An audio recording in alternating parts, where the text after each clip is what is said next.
So Telangana ప్రభుత్వం రంజాన్ మాసంలో ముస్లిమ్స్కి ఒక వెసులుబాటు ఇచ్చింది. ఒక గంట ముందుగా మీరు ఇంటికి వెళ్ళిపోవచ్చు ఆఫీస్ నుంచి అని ఒక వెసులుబాటు ఇవ్వగానే బీజేపీ కూడా దాన్ని తీవ్రంగా ప్రతిస్పందించింది. రాయాసింగ్ కావచ్చు, బండి సంజయ్ కావచ్చు. డెఫినెట్గా హిందూ ప్రజల్లో కూడా మనోభావం వ్యక్తమైంది. మేము కార్తీక మాసంలో మరి మాకెందుకు ఇవ్వటం లేదు, ఎందుకంటే మేము కూడా శివాలయాలకు వెళ్తాం, అభిషేకాలు చేసుకుంటాం, కాబట్టి మాకు కూడా ఇలాంటి అవకాశాలు ఇవ్వచ్చు.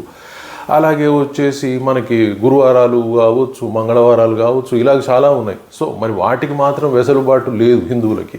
మరి ప్రత్యేకమైనటువంటి ఇలాంటి వెసులుబాటు అత్యధిక శాతం ఉన్న హిందువులకు లేకుండా ఒక స్పెసిఫిక్గా ఉన్నటువంటి ఒక వర్గానికి మాత్రమే ఇలాంటి సహాయాలు చేసి ఓట్లు దండుకోవడానికి తప్పితే మరొక రాజకీయం కాదు అని చెప్పేసి బీజేపీ అలాగే బీజేపీ సమర్థకులు వీళ్ళందరూ కూడా విమర్శిస్తూ ఉన్నారు. ప్రజల్లో కూడా డెఫినెట్గా ఇలాంటి ఒక నెగిటివ్ భావన వచ్చింది. కాకపోతే హిందువుల్లో ఉన్న సామరస్యపూర్వకమైనటువంటిది అలాగే ఈ సహన గుణం అనేది ఏమైపోయిందంటే రాజకీయ నాయకులకి హిందువులను అవమానపరిచే విధంగా, వీళ్ళకి నష్టం కలిగించే విధంగా, అలాగే ఇతర వర్గాలకు బెనిఫిట్ చేసే విధంగా వచ్చింది.